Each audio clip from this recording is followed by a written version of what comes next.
of Balkan dances, Balkanske Igre, one of the Balkan ensembles in Chicago, my favorite one. I'm just the night janitor. And when was it? It was actually founded here in Chicago, Yes. at University of Chicago in '64. The ensemble was founded in '64 in December in Hyde Park with mostly students, faculty, staff, and U of C. And in those early days, that's when the USC Folk Festival was founded, which just took place last weekend. And then within the same time frame, something called the UFC Folk Dancers, which is interested in dances and music from around the world. This is before the whole category called world music came to being. People interested in culture, music, dance from around the world. Then in '64, the group was doing some dancing. I'm not sure if it's impromptu or organized at Navy Pier, and some Bulgarians happened to walk by. And it says, "How do you know our dances? Why are you doing our dances?" And by the way, we have an old calendar, Orthodox Christmas, coming up, January 7th. Would you please come and dance for our party? So that's how the group became more formally organized. This is before my time, but that's part of our oral history, if you will, for the group. So with that, should we start? Please. Okay, first of all, thanks to Angelina and to Meredith for inviting me again and having this, having first of all the Balkan folklore course. This is something that we never had when I was here. We had to go scrounge for stuff on our own, and now you have the university. Well, you made it much more So interesting. anyway, I think Jeremy had indicated in the invitation that this will be on Balkan rhythms, and that'll be a large portion of it. But I'd like to also speak more broadly about Balkan dance and music. We have, by the way, a group here. Martin's a member of it. If you have further interest, talk to me later on. I have some music also to give out today. I don't have enough copies, but we'll get copies for everyone who would like to have one. But if you're interested in Balkan music, dance, culture in general, we serve as sort of a clearinghouse for information about events, upcoming events, and we also have a big event at the end of March, which I'm passing the flyers around. So, And the ensemble is coming on May. Exactly, March we'll be doing a 8th. Balkan basics class for this class, right? And that's also open to the public. But let's get started with Balkan dance and music has many aspects of interest, not only for natives of the Balkans, but to anyone with a lively interest in that which is excellent in the world. Ethnomusicologists and ethnologists approach Balkan music from the point of view of social scientists, whereas dancers and musicians approach these as uniquely interesting and challenging artistic forms, which help extend their horizons and aesthetic senses, and the innovative use of additive rhythms based on aksak, which is a Turkish word meaning limping rhythms, largely absent from the art and popular music of the West. So in the West, while these forms may have existed at one time, certainly in the last several hundred years, they've been largely absent, except for conscious creations by people like Dave Brubeck. So what I'm referring to is that in Western art and classical music, you have primarily these days 2/4, 3/4, 4/4. By the way, let me do a level set.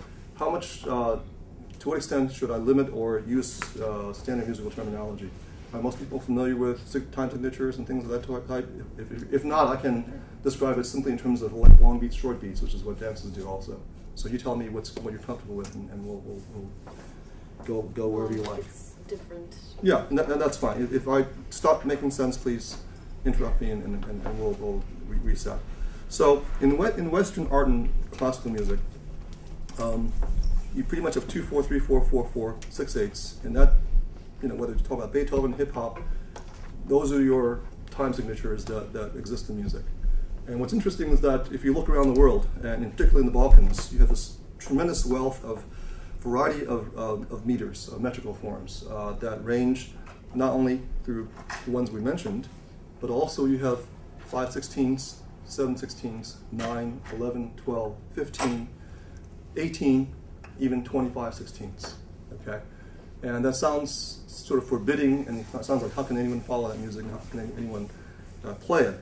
And the answer is that what's interesting is that the Balkan so-called asymmetrical meters are based on this principle I mentioned earlier called aksak, which is a Turkish word that some musicologists use to describe this phenomenon, since the terminology is absent in the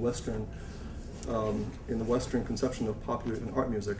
And that is the idea of beats of unequal duration.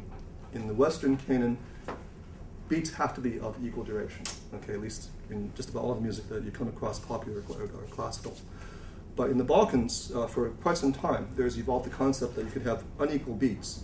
And that's not a new idea. If you look at Greek literature, right, ancient poems, what do you have? Iambic pentameter and such, where you have the idea of different durations in poetry, right? Different ways you can accent your poetic phrases. So in Balkan music, you can either say they sustain or preserve this element where the most basic components of your music can be of unequal duration. And probably the easy example to cite is the thing called paidushko, so-called limping dance. It consists of a long beat, a short beat followed by a long beat. Quick, slow, quick, slow, quick, slow. Western musicologists, when they first encountered this, went crazy because they thought, you can't have unequal beats.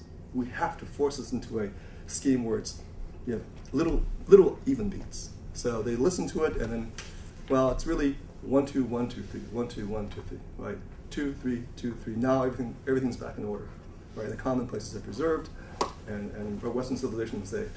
Well, that's okay up to a point.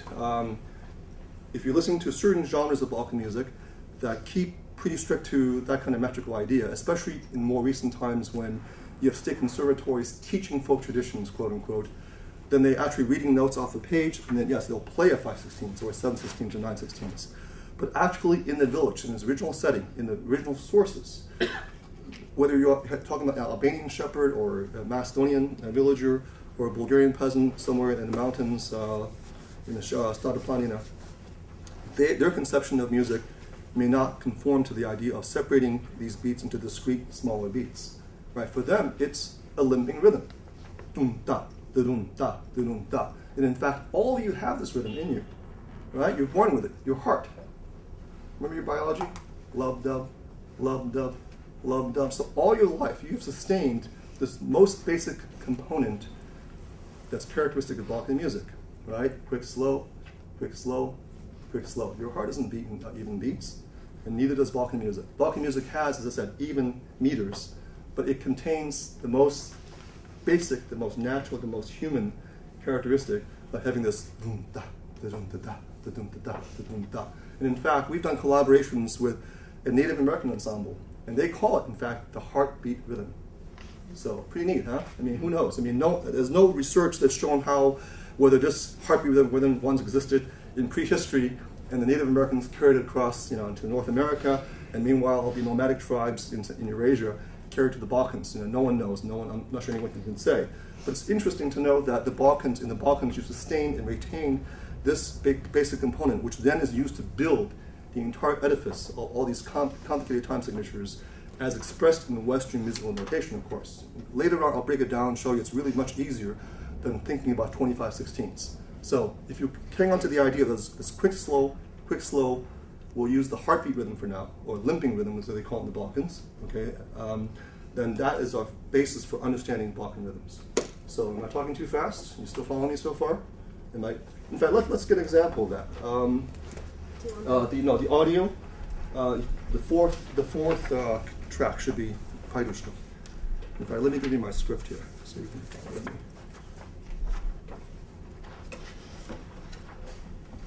Oh, number 6. Number 6, it's the C. Mm-hmm.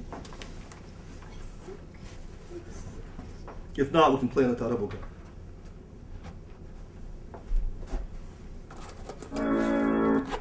That's Vulkana Stoyanova. Yeah, I begin. There you go. Exactly.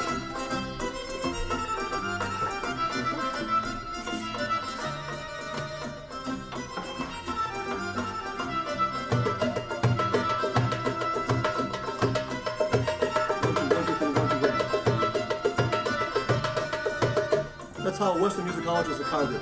But the way they play it could be anything from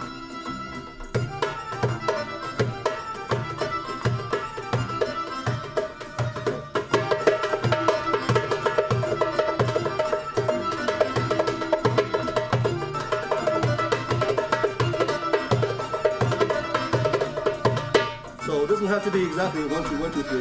That's how you describe it and teach it. But when they really play, it's much more interesting. They can take beats out or add beats in. That's great. Thank you.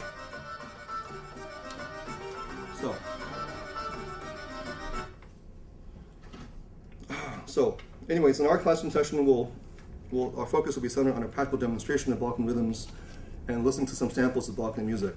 Angelina, you can actually give us some brief samples from the very first cut, because I start with unmetered pieces, just to give an idea that not all Balkan music is metered. Yeah, start the very first track, just a small sample of it, because I want to show not just meter, but tonality.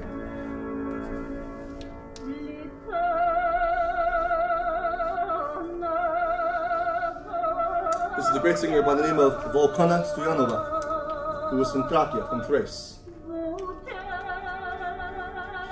Just studying voice.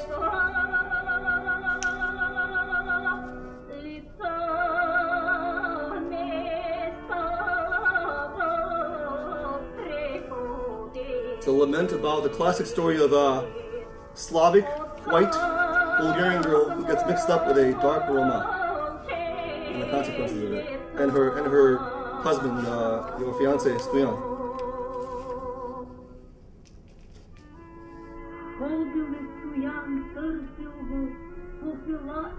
So we can go to the next one. We don't have to hear the whole story. That's from the eastern Bulgarian region. This is from western Bulgaria, called Vetarve, The Wind is Blowing, by Klemena Stancheva, one of the greatest Chopin-style singers, who was here last year with the Le Mystère de Rabuga, if you folks are familiar with that choir or may have even owned CDs by them.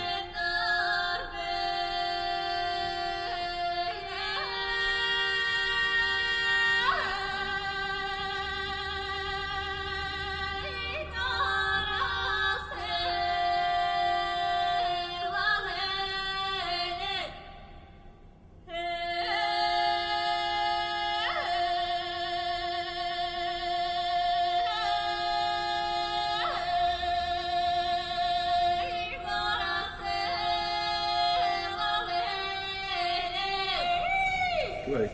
What's interesting there is that it took leading-edge classical composers until the 20th century to discover dissonance as an idea that could be beautiful or interesting musically. And the Balkan peasants in the Shop region have had this kind of diaphonic singing for many centuries. And they purposely sing in these very close intervals and create those beats that you heard. And they find that very beautiful. And they did that, again, decades, if not centuries before people like Schoenberg or other Western musicians began experimenting with that. Let's have one more, which is a Greek sample. Right, number 3, Skaros from Epirot, Western Greece. Skaros is, in the masculines call it ezgia. It's a arrhythmic improvisation. Those are bells you will hear on the sheep herds.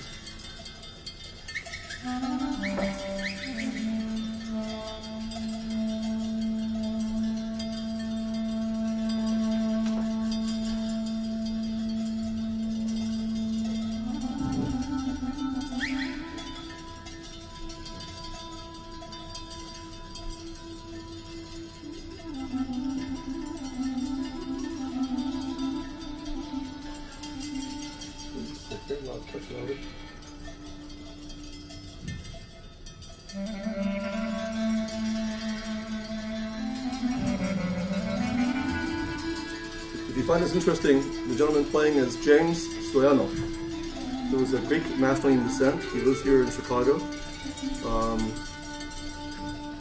and will be teaching and performing at our Spring Festival on March 20th through 22nd. So his specialty is Epirot Greek, Macedonian, which is part of his roots. And for this particular festival, he and a group of musicians from this area have been working on the old town traditions of Macedonia, called Chalgia, which is Turkish-influenced style of music. So, great. So those are some of the examples of free meter. Let's give people some samples of Balkan music that's actually in straight time. First is something called Marino, which features kaval. In fact, I'll pass this around later on, but what you'll be hearing are these instruments I'll show you right now. And make that a little louder, because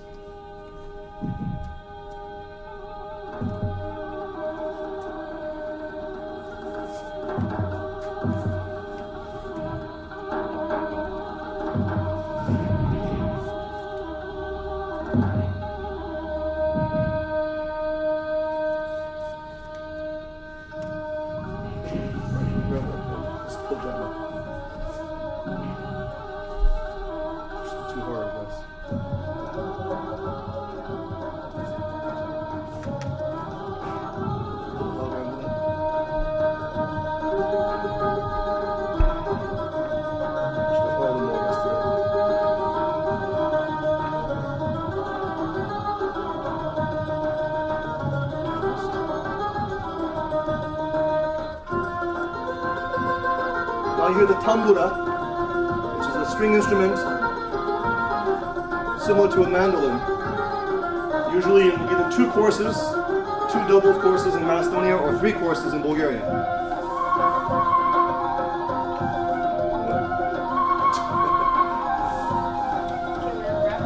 No. I have to just hold it still.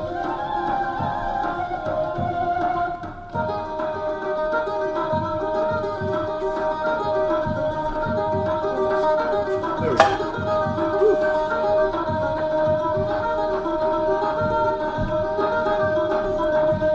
So that tone, the very low tone you hear, is the so-called kaba, the deep tone, gaida, bagpipe, Macedonian bagpipe. And it has to be, passes around, be really, really careful, because the gentleman who made this has passed away, and you can no longer get these kabals, except I guess on secondary market. I haven't found anything on eBay recently. These were made in a village called Additive, east of Skopje, by an Albanian kaval master, maker of kaval, called named Islam Virati. And for several generations, he was the primary maker of this Macedonian style kaval, which is made from an ash wood that grows in the mountains outside Skopje. They would take lengths of wood, age it for a number of years, maybe 5 to 10 years, and usually they're always made in pairs, as you can see, so that they have the same tonality. And typically, shepherds would play this. And this is, we can let it play. This is a more contemporary style, typical of Rome. When I say Rome, I mean people formerly called gypsies, of which there are many in Bulgaria, Romania, Yugoslavia, ex-Yugoslavia, and who are very, very central to the traditional musical life. So, there are numerous stories about kaval and kaval playing, which if we have time, I'll tell you some of those stories later on. While we're passing it around, we can go ahead and stop that music and let's go to the next item, okay? So, we talked about how Balkan music is based on the concept of aksak, or limping rhythm. And if you look at time signatures such as 7, 9, 11, what they basically consist of are shorter beats that you might describe as being approximately 2, let's say 16 beats duration, coupled with 1 or more longer beats of approximately, let's say 3/16 or 3/8, depending on the tempo duration. So if we listen to a very typical Macedonian rhythm, which should be track, well, that's Paidushu again. Let's make it number 7. The most famous Macedonian song, Makedonska Devojka.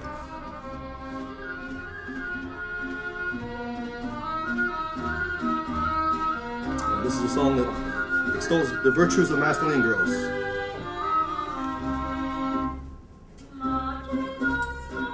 Here you have an example of the rhythm, which is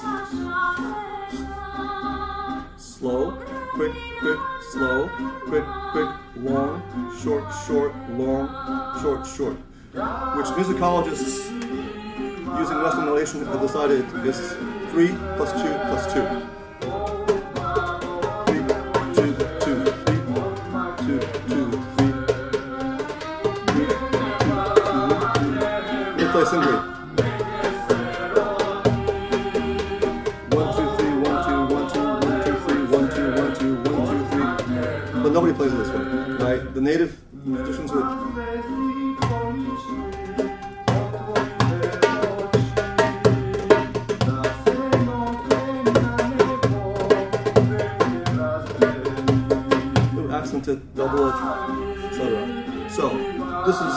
the most typical. So much so that they call it lesnoko. Everyone grows up doing this in weddings,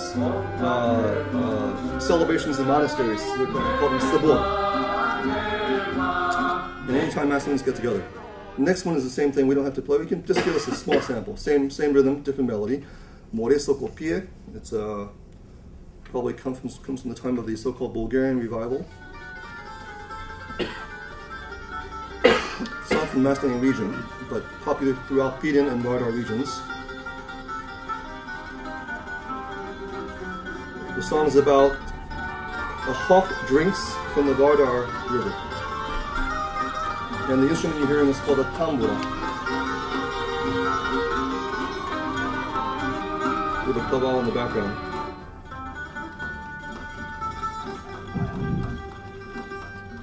Okay, let's get to the next one. Still on 7/16, but again, back to the kaval. Again, the instrument I'm passing around. What you hear is one person playing the so-called iso, or the drone. And then the primary play then moves up and down the scale. There's a sort of ethereal, breathy tone, which I just love. Unmetered, now, 7. Slow, quick, slow. Now back to unmetered again. The drum you hear is the tapan. Unfortunately, I didn't bring that today, but it's a big bass drum. Play with a heavy stick and a light stick. Okay. Let's get to the next one, which is still considered 7/16. And this is where the Western notation gets confusing. If you count all the little beats, you still get 7/16, as were the several samples before this. But as you can see, the accents are totally different. This one, strictly speaking, doesn't have an oxop, doesn't have a lengthened beat. But it consists of primary beats that are approximately a certain duration and half of that.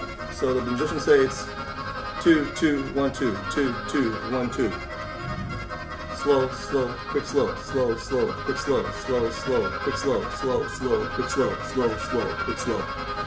A very popular dance throughout Central Balkans, probably originated from northern Bulgaria and then spread during the Balkan Wars and after throughout what is today called Republic of Macedonia, northern Greece, and throughout Bulgaria.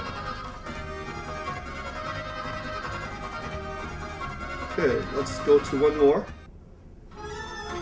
This is still called 7/16 in Western notation. Okay?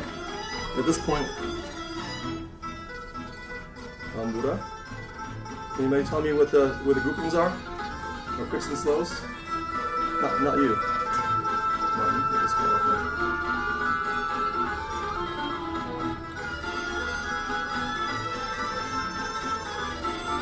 See, tambura, daida, tapan in the background. This is very typical of the sound from the Piedmont region of Bulgaria. The Piedmont Macedonian region of Bulgaria, Western Bulgaria.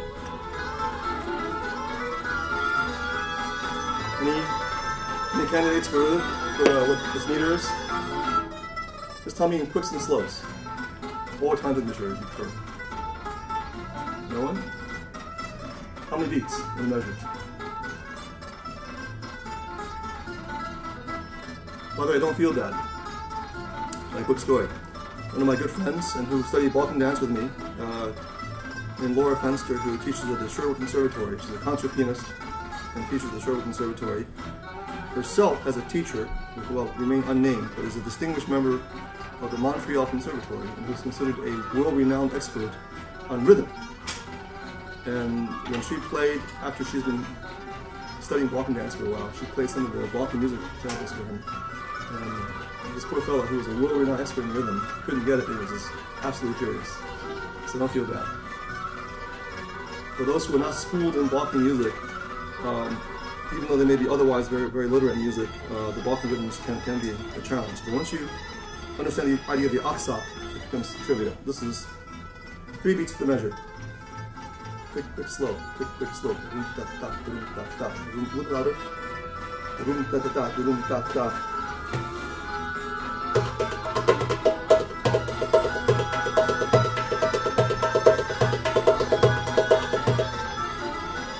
double, double, triple, double, double, triple. Quick, quick, slow, quick, quick, slow, quick, quick, slow. This is the most characteristic, maybe popular dance for Bulgarians and festive occasions, the Rechnica, named after the hand and handkerchief. In a minute, if we play anymore, Angelina's going to start dancing, so we can pause that. Maybe you want to see that. So, right. So, is it making sense so far? We looked at a number of samples of music which in conventional Western notation we call 7/16ths. And yet you see how, depending on if the aksak, the lengthened beat, is in the beginning, like slow, quick, quick, slow, quick, quick, or at the end, quick, quick, slow, quick, quick, slow, or split apart in some other way, such as slow, slow, quick, slow, even though they're all nominally 7/16ths, that designation is no longer useful because it does not uniquely specify a given rhythm. Okay, it may give us a metrical count that approximates how many beats there are, but even then, that's only if you're approaching it in a strictly academic fashion. If you go to a village musician, if you go to the real sources, they'll stretch the beats, compress the beats. They don't really care about 7s and 9s, etc. They play based on how they feel those beats as being lengthened or compressed. And sometimes, especially if it's in a real setting where in a celebration we have dancers and musicians who are playing, the lead dancer may actually set the tempo, and he or she may decide to stretch a beat or hold the beat, and the good musicians will actually, I have some examples of that, will actually just stay right with them. So the whole idea of that it must be a 7 or a 9, even that gets stretched. So, okay. Any questions so far about 2s versus 3s, the concept of aksak, of limping rhythms, how that's used to construct as complex a set of meters as you like? Or have I lost everybody? Okay, let's hear another sample, okay? For this one, let's see, I've got 3 or 4 discs to give away. Yeah, Martin, you gotta keep quiet on this one. If you can figure this one out, I'll give you a disc. How's that?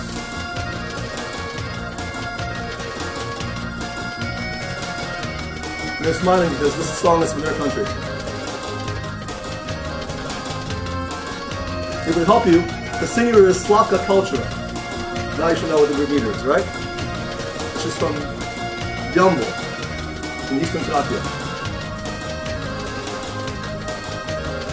I know you guys know it. It's a cute song. It's saying, I'm a white rose with thorns, so be careful.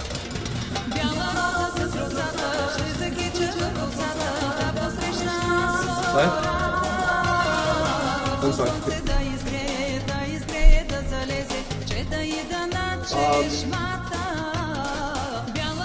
The total number of beats in terms of length, longs and shorts is correct. Okay, so you can tell me where the long and shorts where it begins. So just say 1. So yes, you're on the right track. You have the right portion of length, long and short beats.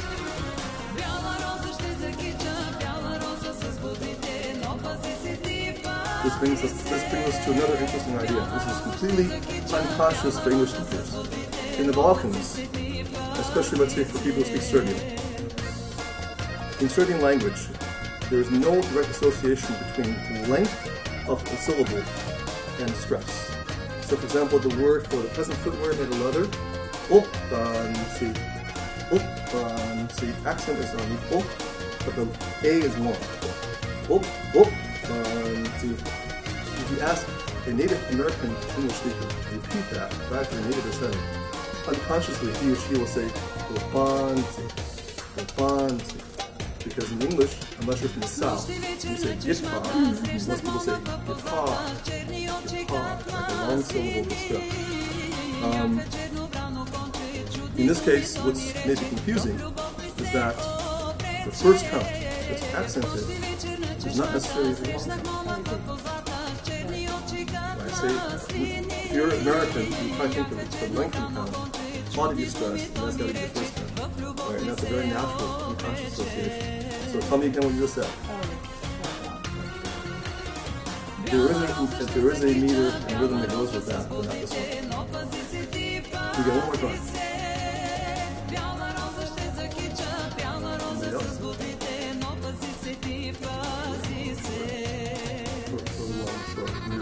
There is a sample later on that contains that, but that's not it. Okay. I'm sorry? Yes! Yes. One left. Well, I have to. I'll give you a choice. You can have what's being played, or have a disc of almost all Rome, the people who formerly played instruments. Authentic Romanian Bulgarian. Sample of music, or rhythms, or all music. You can decide. Close your eyes and pick one. Okay. So, exactly right. The beats are quick, slow. Quick, slow. Double, triple. 1, 2, 1, 2, 1, 2, 1, 2, 3. 1, 2, 1, 2, 1, 2, 1, 2, 3. 1, 2, 1, 2, 1, 2, 1, 2, 3. Good? I'll play for you simply and then add it.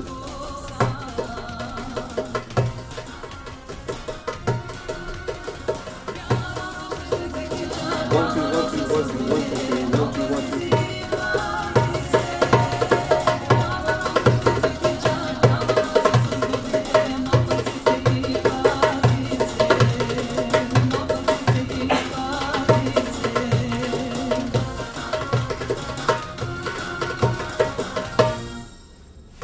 So, Martin was already ready to jump off his chair to either dance or just play.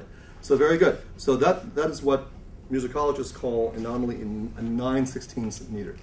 Right? Quick, slow, 2, 2, 2, 3. But again, when they get excited, when they start playing, usually when the music is slower, there's a tendency to make the beats more rubato, more stretched out.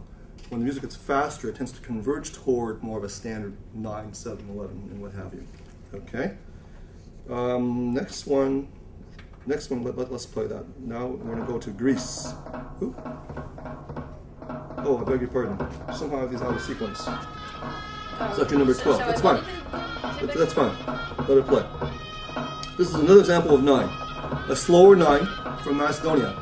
Instruments are zurla, which is the ancestor of the shawm, double reed instrument, ancestor of, actually it's called shawm, or ancestor of the oboe. This is played predominantly by Turks and by Roma in Macedonia. In Bulgaria, these days it's primarily in the feeding area associated with a village called Kavrakiro, which is near Petric. Very interesting rhythm. This is a dance that's called Kalajsko Oro, which is a traditional guild dance. This is done by the tinsmiths. 1, 2, 3, 4, 5. 2, 2, 2. 1, 2, 2, 2. 2, 1, 2, or if you want, 2, 2, 2, 3, 2, 2, 2, 3, 1, 2, 1, 2, 1, 2, 1, 1, 2, 1, 2, 1, 2, 1, 2, 1, 2, 3. You can accent any number of ways. Yes, it's probably hard on your ears if you're not used to this. For me, it's heaven. The last orchestra is the kind you see in mountains. And this is before they had electric guitars, amplification. When you have outdoor weddings, right? Those instruments can be heard throughout the valley. You get 2 of those in the top line, that's all you need. Now this is a very interesting example of cross-fertilization. The genre belongs to the Greek tradition that became very popular in early 20th century with the exchange of populations between the Greeks who lived in Anatolia for millennia and the Turks who had lived in the Balkans for 400 or 500 years. As a result of the Balkan Wars, there were population exchanges, and a tradition called repetika grew up, so-called the Greek blues. The displaced Greeks from Asia Minor who found hard to find a job. Their accent in Greek was very archaic and strange to the mainland Greeks, so they formed an underclass, especially in the port cities, in the docks. And out of this underclass, if you will, through this whole tradition that involved hashish and music and cigarettes and alcohol and hopelessness, right? And that's why they call it the Greek blues. It's a very compelling song. It's done. The dance form is called zepekikos. If anybody wants to try telling me what the meter is, you're welcome to. I myself have never guessed it. The people haven't told me. But what's interesting is that even though the genre is Greek, the singer is Bulgarian. Her name is Kichka Bodorova. And she, in fact, was just interviewed in one of the Bulgarian newspapers last week. She might be coming to Chicago for a concert. But beautiful song. It means my aching heart. Any guesses as to what this meter is?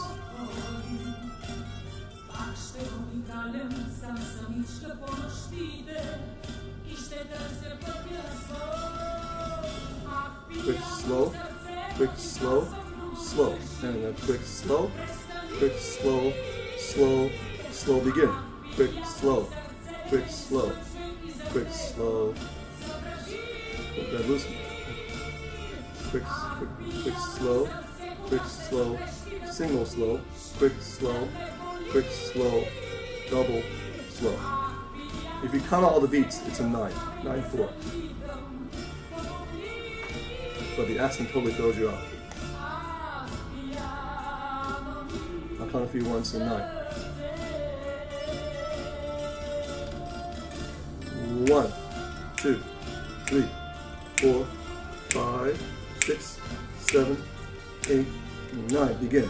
1, 2, 3, 4, 5, 6, 7, 8, 9. Begin. 1, 2, 3, 4, 5, 6, 7, 8, 9. But to fit into a 9/4 rhythm, you've got to go across all the accents and beats, right? Accents, and it makes it very natural. When you're actually doing the Zebekiko dance, it's much more natural to follow the quick, slow, slow, and the quick, slow, etc. So, great. Okay. Now, this is the great musician, not to be confused with the actor who played Frankenstein, with the same name, Boris Karloff. Boris Karloff was maybe the greatest Roma accordion player in the Balkans in the period of 1940s to 1950s. So much so that there were many American enthusiasts who collect his music. Very typical rhythm for Eastern Serbia, Eastern Macedonia, Western Bulgaria. Any guesses on either time signature, number of beats, quicks and slows?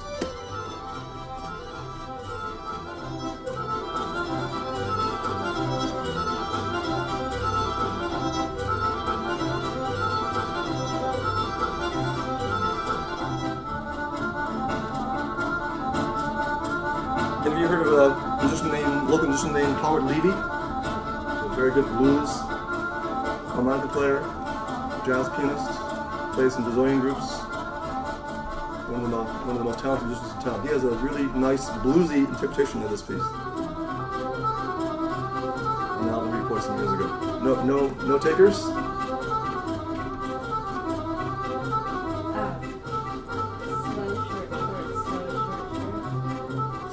Short, slow, short.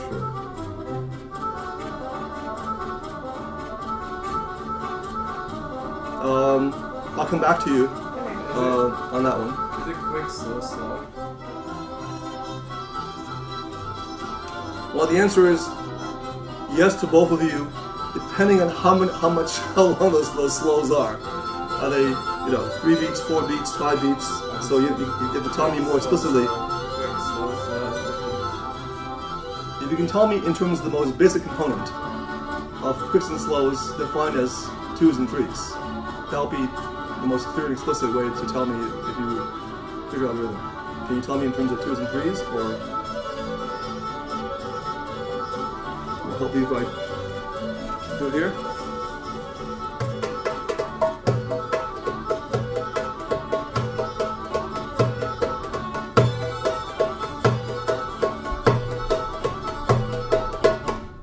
I'm getting like 3, 1, 2, 3, 4, and 3, 1, 2, 3, 4. Okay, how about if I play this way?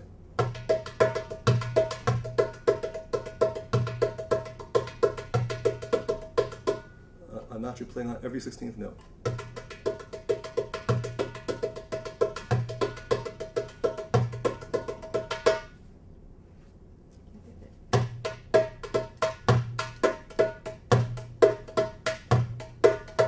Same thing, just removing some of the secondary beats. I keep hearing an even number of beats.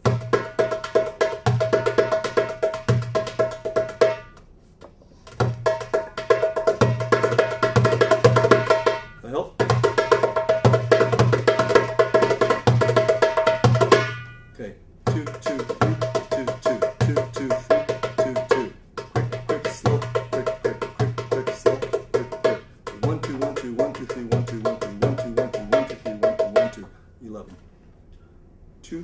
plus 3 plus 2 plus 2. Even the Bulgarians call this krivo horo, crooked dance. So don't feel bad. But that's very, very typical, very characteristic rhythm. Let's skip to the next one and see what we get. Oh, it's a beautiful piece. Now we'll get into some serious Balkan rhythms. Okay? Let me give you a hint. Okay, you know what? Without hints. Without hints, I'll give you a disc right away. Because this is one of my favorite rhythms. And another layer of complexity laid on top of what we discussed so far. I'll explain in a minute. This is the great clarinet player Tale Ognanovsky from Macedonia. You know what this is, right?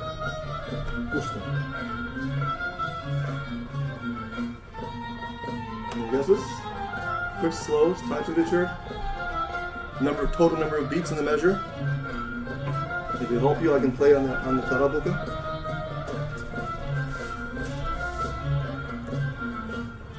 This is actually more of a Middle Eastern style tarabuka, but this kind of drum is very popular throughout the Balkans. The most traditional ones were made of clay, which is what this emulates. And the skin would be goat skin, calf skin.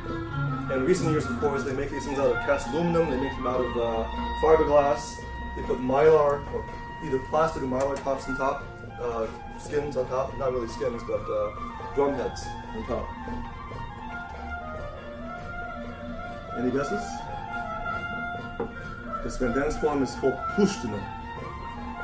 Beautiful genre found throughout the Pelagonian region of Macedonia that spans the Republic of Macedonia and northern Greece. No guesses?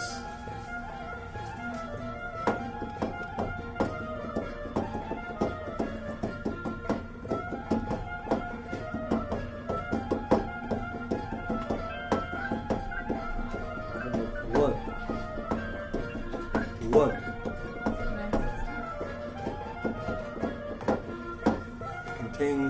Includes none. How's that?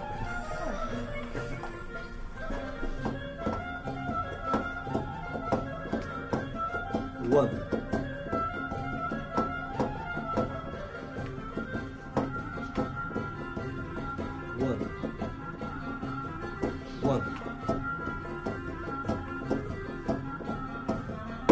Tell me any of the following. How many total beats? Time signature. Number of longs and shorts. And you get a disc.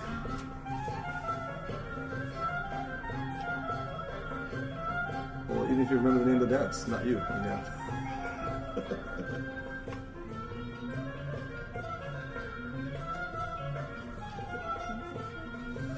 That's coming up next. Actually, not next, but about 2 more pieces. Good guess. You're catching on to the idea. It's not alternating measures, but should I give you a hint? It's like 9 something, You're on the right track. This is a beautiful piece. It's also kind of a dirty trick. So far, all the examples of Balkan rhythms we've heard so far has a single lengthened beat. And so this is just Kuo's term, my term. I call them simple Balkan meters, or simple asymmetrical meters. This is the first piece you've heard that has more than one lengthened beat, and that makes it hard. You're expecting a recurring cycle of short, either preceded or followed by a certain number, and that pattern should repeat. Okay? This is what I call an additive or compound Aksak meter, because what it does is, not only do you have a short beat, a lengthened beat with some longer beats, you have another section with a lengthened and short beats, and those two are not of unequal duration. So not only are the beats themselves not of unequal duration, but the segments within the measure are not of equal duration. You understand what I'm saying? If it were simply 3-2-2, 3-2-2, 3-2-2, you have one of the first examples we played, Lesnoto, Makedonsko devojče, kitka šarina, slow, quick, slow, quick. But no, the Southern Macedonians drop one beat every second subsection, if you will. So you have 3, 2, 2, 3, 2. 3, 2, 2, 3, 2. Short, I'm sorry, long, short, short, long, short. Does that make sense? Can we just jump back just for a second so we can actually say it and you can hear it? And this is what makes it endlessly interesting. This is another example of that. 3, 2, 3, 2, 2, 3, 2, 3, 2, 2, 3, 2, long, short, short, long, short. 1, 2, 3, 4, 5. 1, 2, 3, 4, 5. 1, 2, 3, 4, 5. 1, 2, 3, 4, 5. Belongs to a family called Beranche Pushtuno, and the Greeks call it Leventikos, which means we won't get into that. I'm going to politics if I start talking about that. Yeah, next one, please. Okay, Albanian piece. A little bit louder.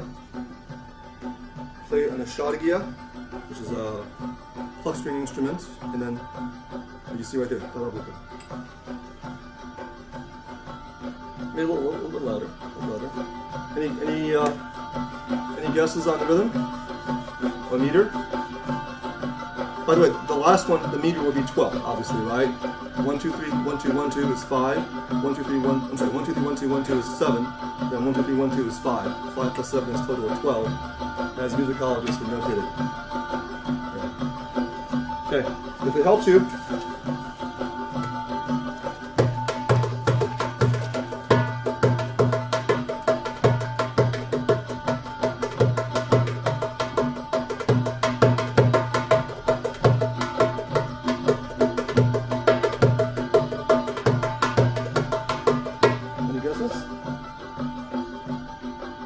tell you, I'm sorry? It's also 12? Very good.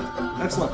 But where are the slows and quicks? I haven't quite figured that part out yet. I'm able to figure out what the beginning Right. is. So yes, nominally the time signature of this piece is the same as the previous piece.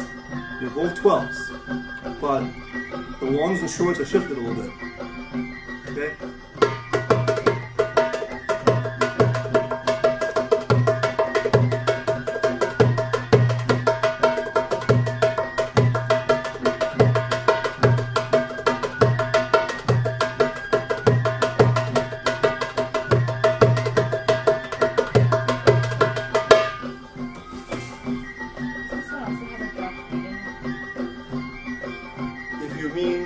Previous example of the drop beat, yes. In other words, instead of being recurring sevens, you drop 1/16, right? Because 7 if it were each of the short beats were 2/16s. If you double it, you have 14. You drop one beat, which is 2/16s, you have 12. So in that sense, yes. If you took 2 7s, you drop it's 2/16s from one of the 7s. This is the Macedonian pericaval, shepherd's flute. By the way, it has a 3-octave range. This is the same instrument as is exhibited in Bulgaria. That's a example of actually it's from Roma. I have 2 of these. This is from northeastern Bulgaria along the Black Sea, a town called Roma. It's made of cornel wood, which is basically a cousin of the dogwood. It's a hardwood. This is a Thracian style kaval. It was actually made by a person with a PhD from the U of C in mathematics. We had these crazy people back in the old days who found a true calling in Balkan music and dance after having, gone to the U of C. Isn't that what it's all about, right? Today he's a violin maker in Cambridge.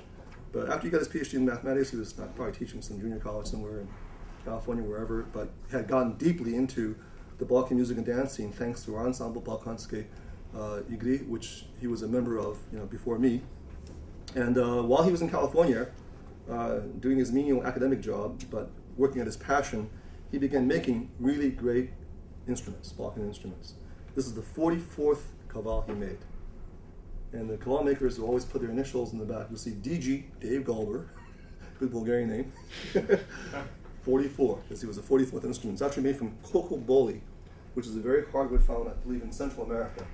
But it's really, really well made. This is completely handmade? This is completely handmade by Dave Galber, PhD in mathematics in the U of C.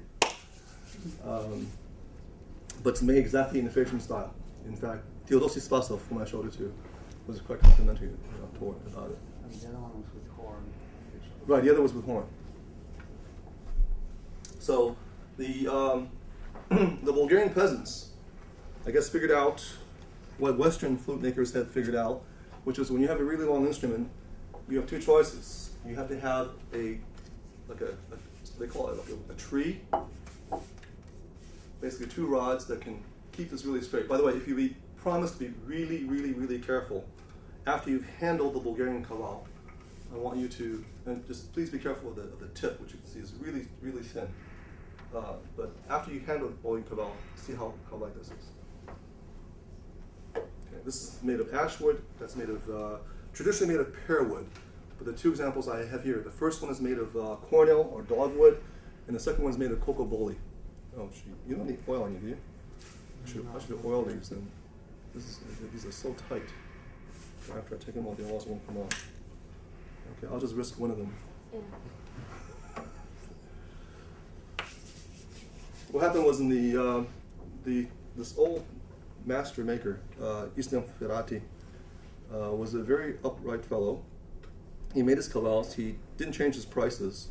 And some enterprising Slavic Macedonians who played for various orchestras figured out that there was a foreign market, Germans, Americans, and other people that were willing to pay lots of money because they were interested in Balkan music. So they would buy from him and then quadruple the price for the foreigners. And when Islam figured out what was going on, he stopped selling kavals to anyone except people he knew. So I got these through my friend Lyucho Milinkovsky, who is a kaval master, who was a 3-time gold medalist on the instrument, who, by the way, will also be teaching and performing at our festival in March. And when Lyucho was living in the U.S., sent his father to buy some more of them for him. This is when he was still alive. Islam says, "Oh, I don't have any kavals." And then finally his father says, "Oh, these are for Lyucho." "Oh, for Lyucho, I always have kavals." Stored just for Lyucho, because Lyucho was a really good player, and he was not one of those who had gone around and flipped the kavals for quadruple the price. If you're interested in this, there's a website by a person by the name of Tony Tammer. If you do a search on Tony Tammer and Mastering Kaval, you'll find a very informative site where he's done quite a bit of research. The research Tony has done indicates that as late as the beginning of the 20th century, you may have had more than 100,000 nomadic shepherds of various ethnicities: Albanians, Vlachs, so-called Armenians, as well as Slavic shepherds. How much? One in. Oh. Okay. And if you read the literature about the Ottoman Turks, of course, the Bulgarian literature, Macedonian literature, they don't have very many kind things to say about the Turks, at least today, right, in the revisionist history. However, one benefit of the Ottoman era was that without national boundaries, since Bulgaria, Macedonia, Greece are all provinces within the Ottoman domain, the nomadic shepherds could roam freely from the Carpathians all the way to Salonika. And so in doing so, they may have helped in the propagation of musical culture, maybe dance culture. Certainly they were tremendously talented kaval players. And the shepherds would use the flutes to actually summon their flocks, or actually teach them to obey certain commands. And whole mythologies grew up about how good certain kaval players were. That they said, for example, there was one who, this is actually a Yuruk tale, Yuruk being one of the Turkic tribes that the Ottomans settled the Balkans with. A certain shepherd wanted to win the hand of the daughter of his master. They were both kaval players. And the master says, "Fine, you may have my daughter if you prove yourself a good enough kaval player. And here are the rules. You will keep your sheep without water for a week. Okay, and you'll feed them plenty of salt. You will then bring them to the spring where the water is. Okay, bring the whole flock to the water. Then with your kaval, you will call them away from the water." Okay, so the guy says, I think I'm up to it. He brings his flock, right, having done all the requisite preparations, and when he played, all the sheep moved away except for one black sheep. I'm not sure if it's actually black, but the one that wouldn't obey, who went for the water. So the shepherd then played the most supplicating song, the song that sort of beseeched him, this, from all his heart. Please help me with this. And indeed, even that sheep, responded to the beautiful kaval playing and went in the water, and thereby the shepherd won the hand of the girl that he was after. So there's all kinds of lore around the power of kaval. And if you heard earlier that mystical, almost sounding breathy tone, you might understand what I'm talking about. By the way, don't try with this one. This is too delicate. But if you're welcome to try getting a tone out of this. Anybody want to give a CD if someone makes a tone? Yeah, I'll give you a CD. You can get a tone out of this. Anybody play flute here? This is obviously different. What's different from? Okay, what's different about this instrument, of course, is that the Western flutes are transverse, right? You blow across the hole. Here, unlike a recorder, it's played from the top, but there's no fipple. Okay, this is pretty much a straight tube with holes. And there's even a lore about when you finger it, you play these. And what are these extra holes? They call them devil's holes. And again, the mythology around it is that a certain shepherd played it, and it sounded so good that the devil was jealous. So that while the shepherd was, I guess, sleeping, the devil sneaked up, took the kaval away, and drilled some extra holes on the bottom. Well, guess what? It sounded even better, and the devil was just furious and went away. So I'm not sure if I can get tones out of it because I haven't oiled it. But.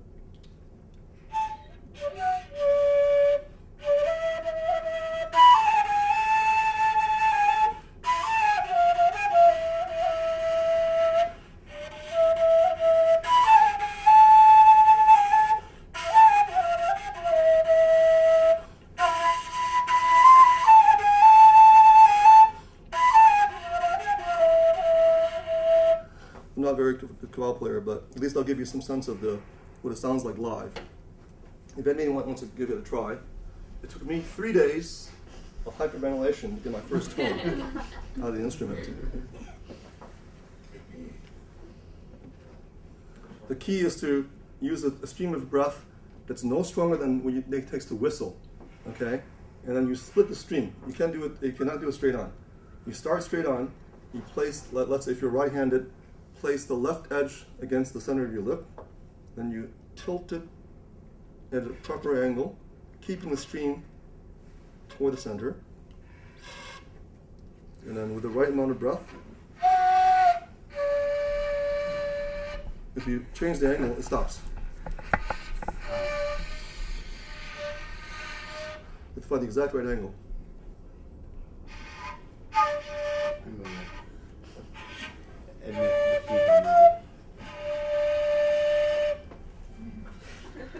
So, let's give them another example. Oh, by the way, earlier, the 2/12 examples, we didn't finish that. Right, the first example was 3, 2, 2, 3, 2, 3, 2, 2, 3, 2. Macedonian. The Albanians was, let's see, slow, quick, slow, quick, quick, slow, quick, slow, quick, quick, slow, quick, slow. It reverses the 2. That is the Macedonian example had 3, 2, 2, then a shorter 3, 2. Right, the Albanian transposes them, and you have 3, 2, 3, 2, 2. Can we hit just a brief example to just show them? Of each one? Each one, yes. First the Macedonian with the clarinet. That's the Albanian. And that's okay. 3, 2, 3, 2, 2, 3, 2, 3, 2, 2, 3, 2, 3, 2, 2. And then go back.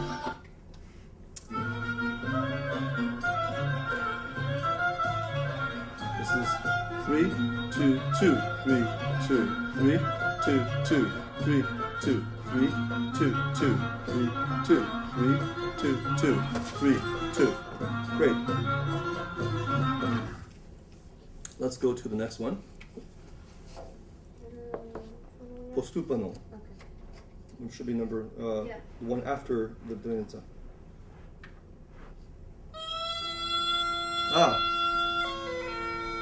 This is not exactly the same type, but the same family. What you're hearing is a gaida, and we'll let Martin handle this since this is his instrument. A gaida is basically a dead goat or dead sheep, right? Oh, I'm sorry. Oh, this is your kaval. Oh, this is Martin's kaval. If you want to see another example with horn. So Martin has much more money than I have, so he can afford the nice stuff. I get the old cheap plastic parts. He gets the one with horn connections. This is made out of triangle. Yeah, dogwood. So, most people in the West associate bagpipes with Scotland, Ireland, and maybe if you're really into music, Brittany. But you'll find instruments that use goatskins and sheepskins just about everywhere they're grown. This is actually So, this is the head, this here, the legs. thank you for all the unnecessary details, Martin, but yes. The Turks call it tulum, the Romanians call it chimpoi, the Bulgarians, the Macedonians, the Greeks use a word that's basically based on the word gaida.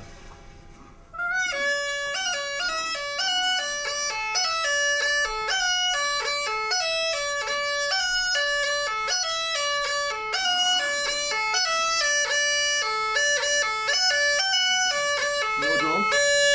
Where's your drum? It's a bit too loud. Oh, okay. So drone pipe, chanter, and then mouthpiece. And the traditional way you carry inside. Oh, there you go. Now you're getting the full experience.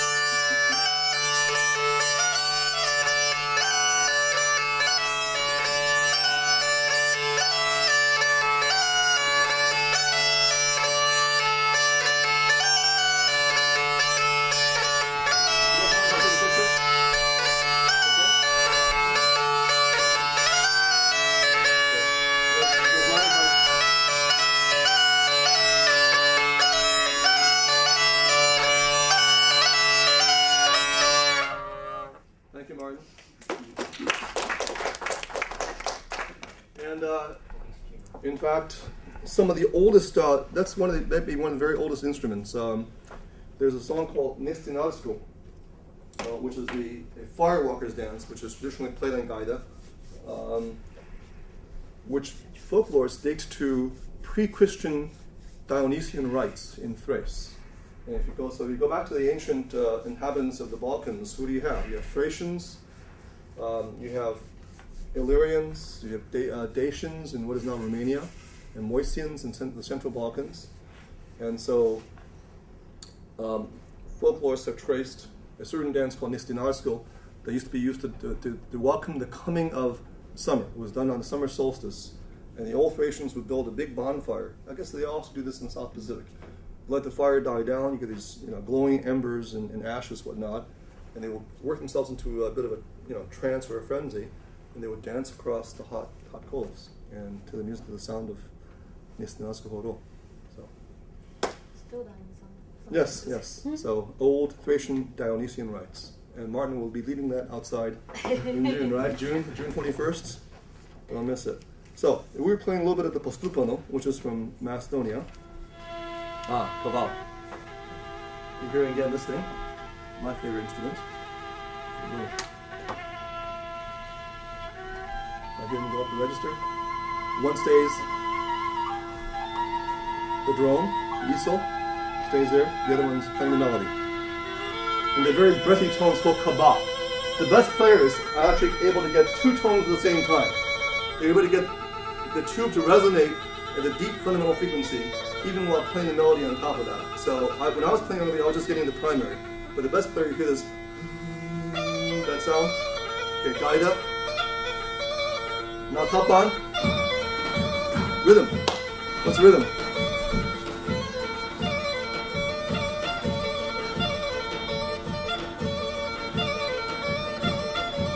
Give me slows and quicks, number of beats. Drum it out on the table, or tell me the time signature.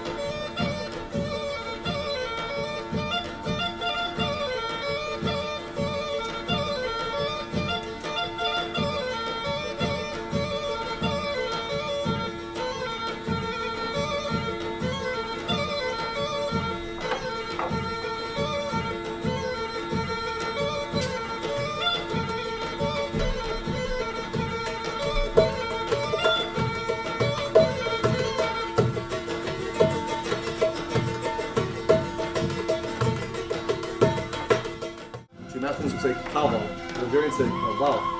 Masculines say cowbell.